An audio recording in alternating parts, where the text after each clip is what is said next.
자, 윤석열 정부가 계획도 정말 대책도 없이 무턱대고 추진하고 있는 영일만 석유 가스전 탐사 사업인 고래 프로젝트. 역시나 준비도 없었던 만큼 그 시작부터 상당히 삐그덕대고 있지 않습니까? 아니어도 경제성, 어떤 과학적 데이터도 불분명한, 심지어 전문성도 의심되는 기업의 분석 결과에 의존을 했기 때문에 페이퍼 컴퍼니 의혹에, 주가 부양 의혹에 이렇게 엄한데 지금 국민의 혈세를 탕진하고 있다, 이런 비판이 계속되고 있는데 충분한 의혹 해소는 하지 않고 더 꼭꼭 싸매들고 있으니 이에 대해서 예산 편성부터 가로막아야 하는 것이 상식적이지 않습니까? 그래서 현재 민주당을 중심으로 한 야당에서 이를 저지하고 나서고 있는 것이고요. 그런데 이 정권은 어떻게든 우리는 그냥 강행할 것이다, 그러면서 민간 기업들을 상대로도 열심히 지금 바람을 넣고 있죠. 특히 지난달 30일에 해외자원개발 사업자금 융자 기준에 대해서 개정안을 행정 예고하지 않았습니까? 그 내용이 뭐냐면 정책적으로 중요 사업에 대해서 최대 융자 비율을 기존 30%에서 50%로 늘리고요. 그리고 특별 융자 감면 비율을 기존 70%에서 80%로 늘리는 것을 주요 내용으로 담았죠. 해당 융자, 일단 사업에 들어가서 성공을 해가지고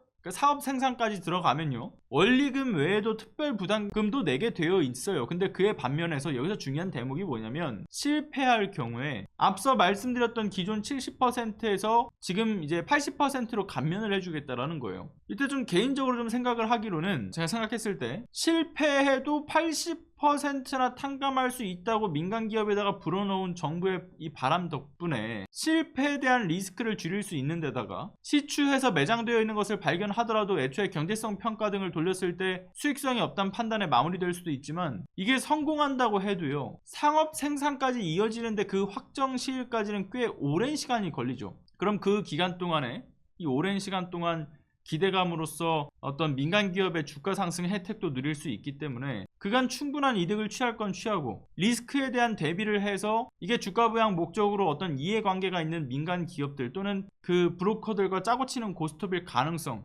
이건 역시나 의혹을 피하기는 어려운 문제가 계속 끊임없이 제기될 수밖에 없는 거죠. 그런데 이건 이거대로 문제지만, 또 문제는 정작 주요 시추 사업자인 한국석유공사는 앞서 말씀드린 이 80%의 이 융자 감면 제도, 그러니까 이걸 이제 성공 불융자 제도라고 하는데 이 지원을 아예 못 받는다고 하더라고요. 그러니까 자원외교에 실패한 것에 대한 어떤 책임과 또 비리원천 차단의 목적으로 해서 제도가 폐지가 됐다가 이게 다시 재시행되면서 그 공기업은 대상에서 제외가 됐거든요. 물론 꼼수가 있긴 하죠. 꼼수라고 한다면 국내 기업과 컨소시엄을 딱 꾸려가지고 하는 방법도 있지만, 애초에 국내에서 석유, 가스 개발 관련된 경험, 이 기술력을 확보한 곳이 있습니까? 없어요. 그러니까 불가능한 상황인 거죠, 찾는다는 게. 그러니까 석유공사 입장에서는 실패 리스크를 감당할 수밖에 없는 상황이니, 최근에 그 가스공사 임원진들이 자사 주식을 전량을 털고 나갔던 것도 역시나 이를 내부 정보로 미리 알고 있었기 때문에, 그래서 가스공사 임직원들의 엑시트로 이어진 것이 그 어떤 가능성이 또 충분해 보이는 부분이기도 합니다. 예산도 없기도 하고요. 거기다 실패에 대한 리스크도 감수할 수 없어 보인다. 엑시트를 그런 이유에서 하지 않았을까. 어쨌든 중요한 것은요, 명확한 근거도 없이 포스트 오일 시대에 이 시대에 뒤떨어지는 사업을 국가 사업으로 밀고 간다라는 게 개탄스러운 부분이죠. 게다가 지금 관련된 내용에 대해서 지금 집중적으로 취재를 하고 있는 뉴스포터의 신혜리 기자가 액트지오가 또 주장하는 그 20%의 성공 가능성에 대해서 3D 지진파 연구 분야에서 20개국 분지에 대해서 이걸 전 세계 정유사와 함께 연구를 해봤던 정말 찐 전문가인 카디프 대학의 티아고 알베스 교수한테 자문을 구해봤다라고 하지 않습니까?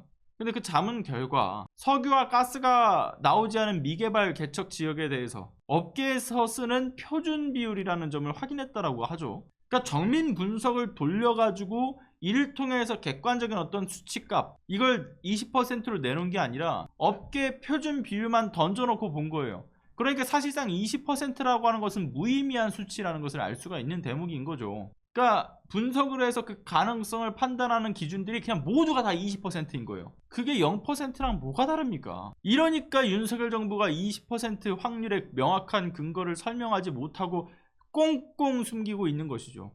그러니까 역시나 이 20%에 대한 데이터 값은 허수였던 거고, 국민 세금을 쌈짓돈 마냥 펑펑 쓰면서 돈노름이나 하고 있는 게 아닌가, 그런 생각이 드는 소식의 연속입니다. 매번 이 관련된 새로운 소식을 업데이트해서 전달 드릴 때마다 정말 이제 한숨만 나옵니다. 그냥 딱 보고 직감으로 판단, 첫눈에 가능성을 알아봤다. 분석 그러니까 이제 탐사 결과에 대한 것들을 받아보고서 이걸 판단했다라는 게 아니지 않습니까? 우드사이드에 대한 거라든가 쉐어워터의 그 데이터를 보고서 한 게 아니잖아요. 그냥 그 석유공사 직원들이 자기의 집을 찾아왔을 때 난 첫눈에 그걸 알게 됐다.